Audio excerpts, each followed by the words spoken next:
Tell me a little bit about what your customized learning journey has been this year. What's been the ups? What's been the downs? Let's start with that. I would say our journey this year has been very interesting. We started off thinking we were going to conquer the world and found out you can't conquer the world in a day. In retrospect, we were given the advice, we just didn't take it.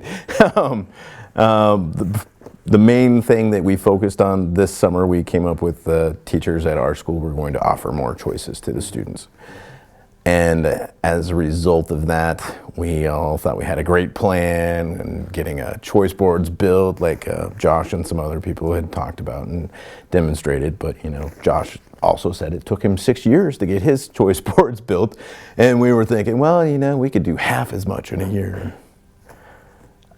Could we? Yeah, but we would be constantly just building curriculum the whole time, and that was just overwhelming. So we tackled choice, and it's been difficult in that we also at the same time leveled the students between 7th and 8th grade are both in, there is no 7th grade class or no 8th grade class. They are just junior high students essentially. They get the same content, and then next year we'll just roll out an entirely different curriculum for the second year, kind of having a first year, second year versus a 7th and 8th grade. So that's been interesting, trying to build two curriculums at once has been difficult because we're trying to group the standards as well. Okay. So we're going more on power standards, which is helping a lot. That way we don't have a specific, we're just teaching 7th grade standards to these kids and 8th grade standards to these kids, when instead we could really teach each group 8th grade standards and then just differentiate for the 7th graders to make up the difference. And then when they get the next cycle of instruction, they're getting hit on the 8th grade standards still, and the 7th graders are getting differentiated. So that's been interesting.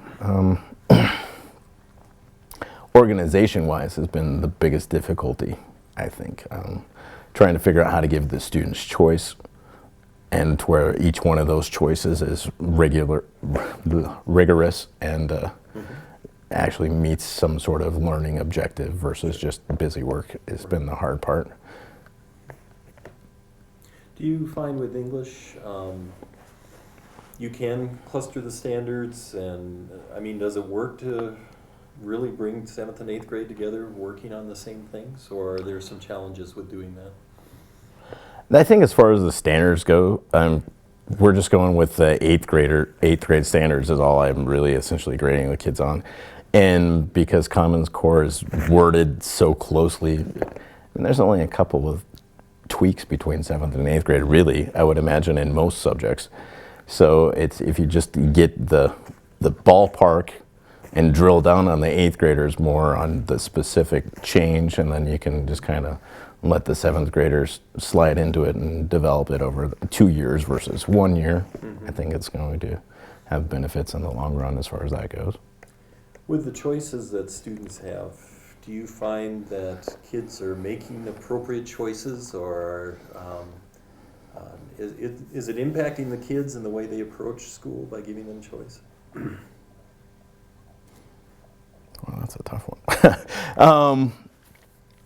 Some kids, they're just, I don't know that some kids are ready to make choices. And that's kind of the wall we hit somewhere around mid-November, where we're giving them too many choices and they're overwhelmed. And they don't really know how to go about being responsible for those. And so since then we've throttled back, and instead of giving them 6 choices on an assignment, we might give them 1 alternative kind of thing. And that seems to be helping, and the students have gotten less confused, and the teachers have been less confused too. So, that's been a win-win as far as that goes. From your standpoint, though, are there certain students that this customized approach works better with than others, or is it something that's pretty across the board? Well, I guess it depends on how you look at it. The kids that you would consider being the above average students, a lot of them have taken it and just they're done. Like a day later, they're whatever you wanted them to do. They got it done, and they're standing in line waiting for the next thing for you to throw at them. And so you have to kind of like make them develop that more, which is a challenge, getting a student at the top to already be like, well, I got to go back and do more. Yeah. At the same time, it's difficult for the lower end students too, as far as finding choices that are actually effective for them at their ability level. It's been interesting because we've had to do a lot more testing than just assuming, hey, this is 7th and 8th grade standards. It feels like you have to go into it more to actually help those students, and you have to actually focus on all your students at the same time, so that kind of gets a little interesting, I guess. How do you get to the real interests of the kids? Do you try to look at individuals and maybe ways of cueing them in with some of the assignments, or do you just do it more to broader groups when you try to make choices and things? It's kind of more a broad group. My particular choices, I just went with the concept that we talked about at the summit and this summer was some of the fellow language arts teachers just thought about, well, what would it be like if we let kids do any kind of writing for any assignment versus saying you're going to do an informative essay or a research paper.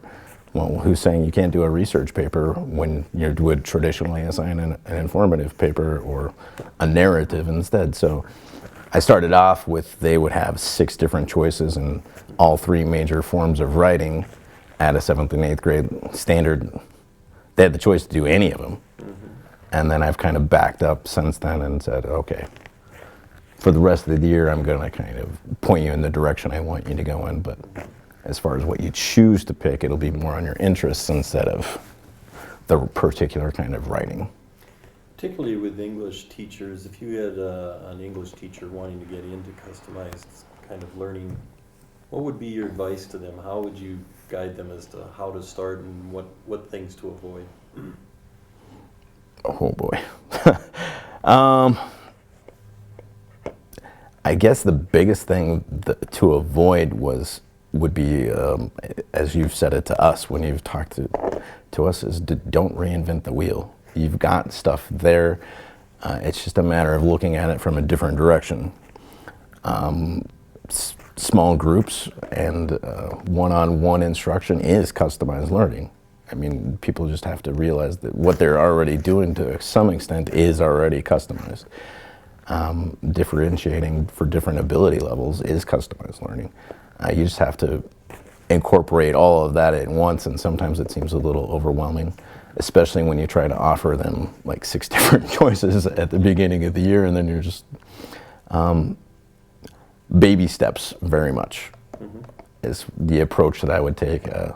Start with just 1 unit, and if you want to go choice, give them 1 choice that you wouldn't normally give them. Or if you want to do pacing, try and figure out something to where all ability levels could be done at about the same time, whether you want it in a week or 2 weeks, and then just start with that.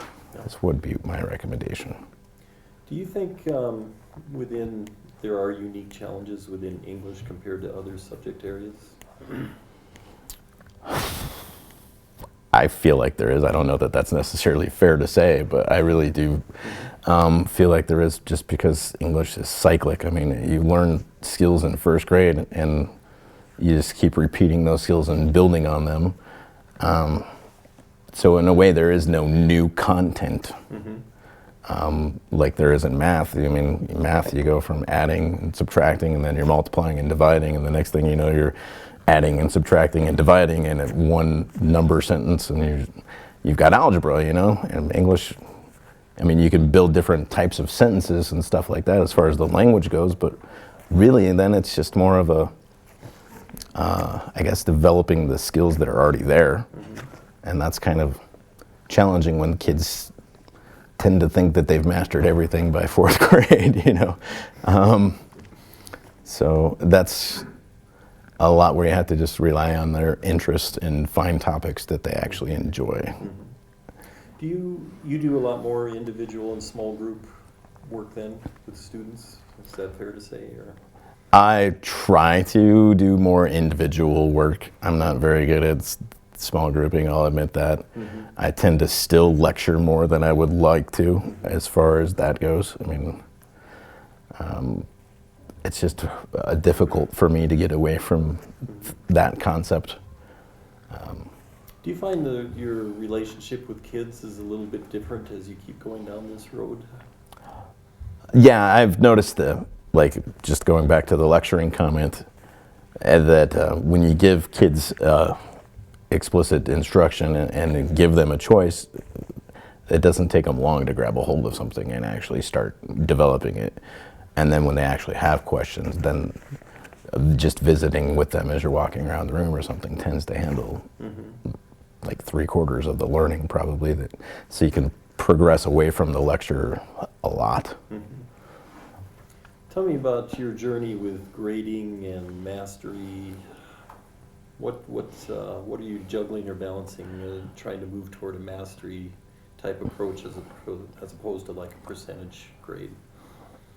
Sadly, we're still at a percentage very much, and I don't know that that's going to change until we figure out a way to track it, like you guys have been developing the standards. When we have that kind of a model that we can actually look at and evaluate and figure out how to make that represent the student's ability at a particular skill, I would love to just totally abandon the grades, but right now that's one of our obstacles we've got to overcome, I guess, is the grading system. What would you like to see? What is it that you? I would like to see a grading system based upon growth. Honestly, I mean, to where if the kids walk in 7th grade and you know they have a 3rd grade skill level, let's not keep pretending like we can get them up to an 8th grade skill level. I mean, I would like to see it to where we can have 2 years of growth in a year and call that a really good year, instead of, oh, well, now they're just at a 5th grade reading level and you're still a bad teacher kind of feeling that you get inside when you know that there's no way that the kid's going to go into the high school building and be successful. Sure. How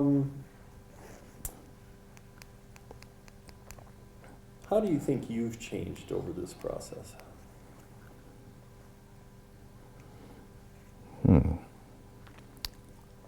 think a lot, honestly. Just my own teaching style was very authoritarian. My first year, even when I was here, between 3 years ago and today, I've taken it back and stepped into more of a acceptance of, it doesn't have to be my way or the highway.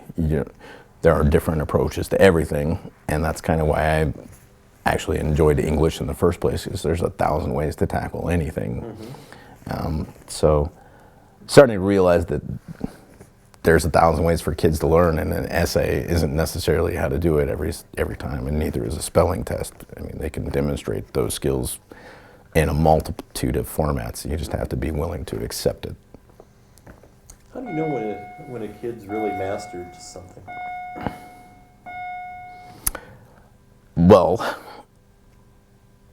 I don't know. That's kind of a checklist that we have to go through as evaluators in general.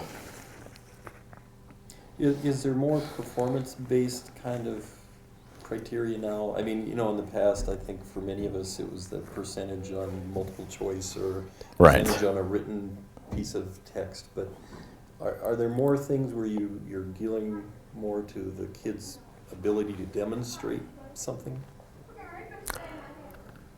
Yeah.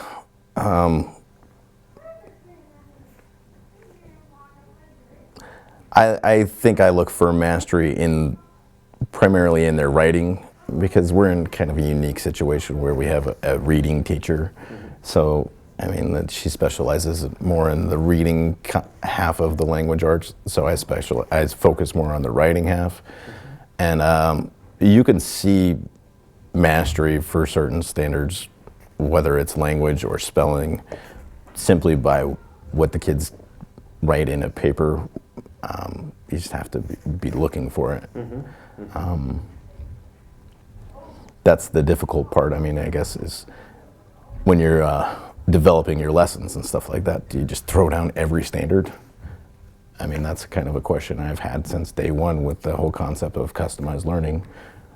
I mean, couldn't you evaluate a kid on pretty much any one of the standards if it applies and it's demonstrated in that? I don't see. So that's trying to wrap my brain around how to actually evaluate them per standards if I have to specifically just test for that standard, or if they write and they can continuously demonstrate that they know that standard, why would I ever have to test them on it? Right. That's what my biggest struggle is as far as whether or not they've mastered a skill. I tend to look for it more in what they can do rather than what I can test them on. We heard from the students a little bit that in their minds they felt like the teachers kind of work together across subject areas more. Has there been a greater collaboration among the teachers in your minds with this effort? We've tried. We've definitely tried. Hindsight's 2020. We could do a lot of things differently, but we're trying to incorporate every subject area in some way, shape, or form to where we will have like math going on in English at some point. We don't really necessarily have it now, but we're working in that direction. Social studies and English, we've been bouncing ideas off each other a lot, and we're going to be constructing a unit that the kids are going to start in a week that is going to be all three subject areas at once, and then we're going to drag math and science into it too, to just see what we can do. And the kids seem to appreciate that, going from one classroom to the next, and they're kind of like, I guess you would say, a themed education. And it's interesting to have them actually be able to apply, which normally they would, 2 years ago before we started this, it would be English class, and then they'd walk into reading, and by the time they walked into reading, I could have just taught them about theme in English, but they walk into reading and they have no concept of what theme is all of a sudden because it doesn't apply to them. And now they seem to be carrying that with them a little better through the day, so that's good to see. Yeah, very good example. Well, do you, I'm looking at the time, so do you have anything that we should have talked about that we didn't talk about here? Or? I don't know. I know I get all long-winded because I'm not sure I'm answering your questions sometimes. Absolutely. But no, I guess the biggest thing, I guess, would be back to your advice question. It's just don't try to do too much. Don't feel like you should be working harder because you've only done one thing.